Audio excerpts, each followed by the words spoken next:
Aujourd'hui, je vais vous expliquer 3 choses que vous ne connaissez sûrement pas sur Chess.com. Allez, on y va. Bonjour à tous dans cette nouvelle vidéo, j'espère que vous allez tous très bien. Aujourd'hui, je vais vous expliquer, je vais vous montrer 3 choses que potentiellement vous ne connaissez pas. Donc, du coup, ça commence par la première chose. Donc, on va se mettre comme ça plutôt pour que vous voyez tout. Donc là, vous voyez, la plupart des gens, quand ils veulent jouer, vous voyez, quand ils veulent jouer une partie de Blitz ou ce qu'ils veulent quoi, bah eux souvent, ils cliquent sur commencer la partie, vous voyez. Mais ils tombent souvent contre des gens moins forts. Du coup, quand ils perdent beaucoup plus de points, vous voyez. Et du coup, il y a un truc pour ne plus tomber sur des gens. Bon, d'abord, vous pouvez aller sur défis personnalisés. Et ici, je sais pas si vous voyez bien. Non, vous voyez peut-être pas très bien. Tac. Mais ici, regardez, il y a moins 25 et plus 100. Déjà, donc déjà, moins 25, ça veut dire que moi, si je clique sur commencer une partie, il n'y a aucune personne qui pourront être à 25 elo, à 26 elo en dessous de moi, vous voyez. Il n'y a aucune personne qui peut être à plus de 100 elo au-dessus de moi. Du coup, ça c'est une technique, mais il y en a une deuxième. Il y a une petite deuxième technique, forcément. La deuxième technique, c'est qu'on peut aller ici sur un échiquier avec un œil, tout en haut à droite. Vous cliquez dessus, et si vous arrivez sur cette page, où il y a des trucs qui changent, vous voyez. Et en fait, c'est les variantes, on va dire. C'est pas les variantes, mais c'est les modes, quoi. Là, il y a le mode variant, le mode rapide, le mode blitz et le mode bullet. Donc, vous allez sur bullet, et là, il y a plein de gens qui demandent à jouer. Du coup, il y a plein de gens qui disent, tiens, moi, je veux jouer en 1 minute, non compétitif, et je suis 744 elo, vous voyez. Du coup, si par exemple, vous êtes en 2170 et vous voulez jouer en bullet, bah là, hop, il y a un 2070, là. Un indonésien. 2170, 1 plus 1, donc 1 minute plus 1 seconde, vous voyez. Et vous pouvez faire ça avec tous les trucs. Alors, mode rapide, c'est ce que je fais moi, mode rapide. Tac, j'attends qu'il y ait une personne qui me demande à un niveau de 2200 elo, autour de 2200 elo, 10 minutes et compétitif. Et après, je peux cliquer dessus et on peut jouer, vous voyez. Et comme ça, je tombe pas contre des gens moins forts, avec moins d'expérience. Mais si je fais un mid-split par exemple, bah là, là, les points, il y en a beaucoup en moins. Donc vous voyez, ça, c'est une méthode très sympa. Donc il y a aussi les variantes, si vous voulez jouer avec des variantes sans perdre trop de points, bah là aussi il y a plein de gens qui demandent, qu'un compétitif là, ça se voit. Ok, on peut passer directement à la deuxième méthode. Bon là on a déjà fait la deuxième méthode, mais la deuxième. Donc là c'est les variantes. Quand vous jouez aux échecs, il faut forcément un temps de repos, on va dire. Un temps qui vous dise, là faut se reposer un moment, faut pas enchaîner les games comme ça. Donc quand c'est comme ça, vous pouvez aller tout à gauche, tac, dans jouer, et dans 4 joueurs et variantes. Bon, c'est que sur ordinateur, ça, vous voyez. Vous pouvez pas le faire sur téléphone. Et défis personnalisés aussi, vous pouvez pas le faire sur téléphone, c'est que sur ordinateur. 4 joueurs et variantes, vous cliquez dessus. Et en fait, ça va vous mettre différentes variantes en place. Donc là, vous apparaissez sur un truc. Et 4 players chess. Donc ça, c'est un échiquier qui joue avec 4 joueurs, vous voyez. Là, Spill Chess, donc encore une autre variante. Folk of War, vous voyez pas l'échiquier adverse. Atomique, quand vous capturez une pièce, tout explose presque. Châteauragie, un autre truc. Giveaway, il faut donner le plus de pièces possible. Bref, il y a plein de variantes comme ça.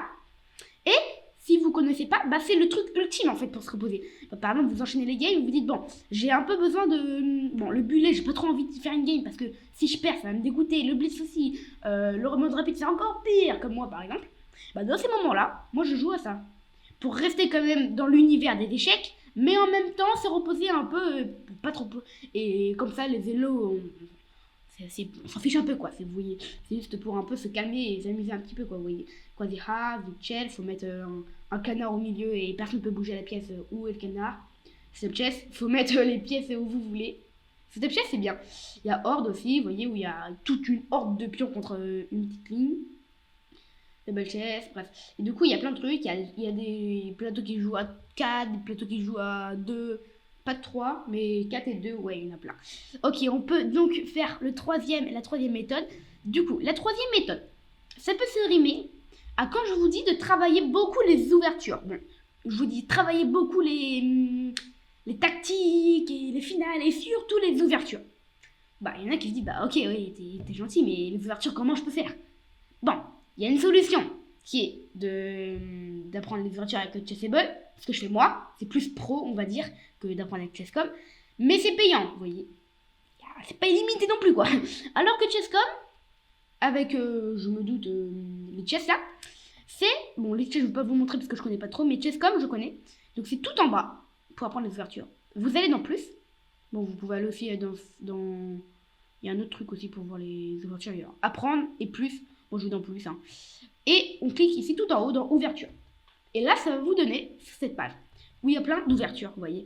Imaginez, vous voulez apprendre des gambits. Donc des gambits, par exemple c'est le gambit d'âne, le gambit de... bon, il y a plein de gambits quoi. Le gambit ça sert à donner un pion, pas des pièces, hein, un pion, pour ensuite le récupérer et même peut-être avoir plus encore. Et ben vous allez tout en haut dans apprendre le gambit. Et des 4 est un coup de jouer, après des 5, le blanc joue. Souvent c'est 4. Vous voyez, hop, on peut commencer. Joue l'ouverture la plus populaire des 4, des 5, le gambit dame. Là on peut se dire, ok, gambit dame, donc là... C4 forcément, hein, C4 gambit dame, vous voyez. Très bien, les blancs mettent la pression sur D5 et les blancs décident de prendre C4. C'est le gambit dame etc. Quel est le meilleur coup pour les blancs? Donc là, par exemple, si vous savez pas, bah vous dites, je sais pas trop, et là c'est marqué jouer un pion à la fin. Donc là, vous savez que vous devez jouer un pion. Si vous faites une erreur, il va vous dire bien joué, essayez, mais il existe un coup encore plus fort. Alors, si vous voulez la solution, bien sûr, tout en bas, il y a la solution. Hein, la caméra cache, mais voilà, il y a la solution tout en bas. Mais sinon, si vous voulez, bah, vous pouvez mettre essayer. Et hop, E4, vous voyez, attaque le pion. Bref, et c'est comme ça, finalement, qu'on peut apprendre les ouvertures. Et il y en a plein. Regardez, hop. Là, c'est juste le gambit, là. Mais il y a, par exemple, apprendre la défense sicilienne. Apprendre, rechercher des leçons d'ouverture. Principe de l'ouverture, vous voyez. Donc, mettre le rang en sécurité, développer les pièces. Voilà, attaquer le centre un petit peu, quoi. Et là, il y a toutes les ouvertures. Pas spécialisé, c'est vraiment spécialisé quoi, c'est pas tous les gambits d'âme, tous les principes de l'ouverture, tout apprendre la défense sicilienne. Parce que dans la défense sicilienne, il y a plein de trucs, il y a le dragon, il y a la défense sicilienne normale, il y a la fermée, il y a l'ouverte, vous voyez. Et ben là, c'est que spécialisé. La sicilienne, donc avec C5, là, la fauche défense, là, la française. Là, c'est l'espagnol, là, c'est la carocane, là, c'est l'italienne, là, c'est le scandinave. Bref, vous voyez, il y a plein d'ouvertures. Là, c'est un peu plus les ouvertures pour les pros, Pirk, Alley King, King Gambit, Scotch Game et Vienna Game. Vous voyez, il y en a encore plein. Là, c'est sur D4, vous voyez D4. Donc là, c'est toutes les ouvertures sur D4. Sur les autres, bon après, ils disent pas E4, c'est juste sur les autres. Vous voyez. Et si vous apprenez tout ça, vous serez largement plus fort dans les ouvertures. C'est très important que les ouvertures, je répète encore beaucoup, vous voyez. Du coup, voilà, j'espère que vous allez suivre mes conseils. Donc, le premier, c'est tac, de jouer sans perdre trop de points. Bon, bref, si vous affichez, vous affichez, vous n'êtes pas obligé de faire ça. Hein. Mais si vous affichez pas trop de vos points Hello et que vous voulez vraiment progresser, bah voilà, c'est aussi ça. Vous avez même en différé.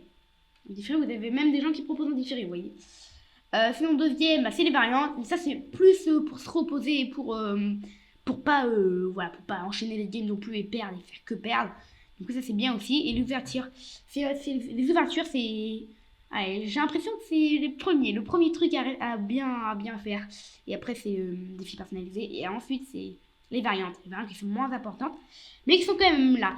Bref, en tout cas, j'espère que vous avez adoré regarder cette petite vidéo. Si vous voulez me soutenir, n'hésitez pas à cliquer sur le lien de Bunny Ko-fi, ça sert à faire des dons en privé. Et comme toujours, on se retrouve très bientôt pour une nouvelle vidéo. Ciao!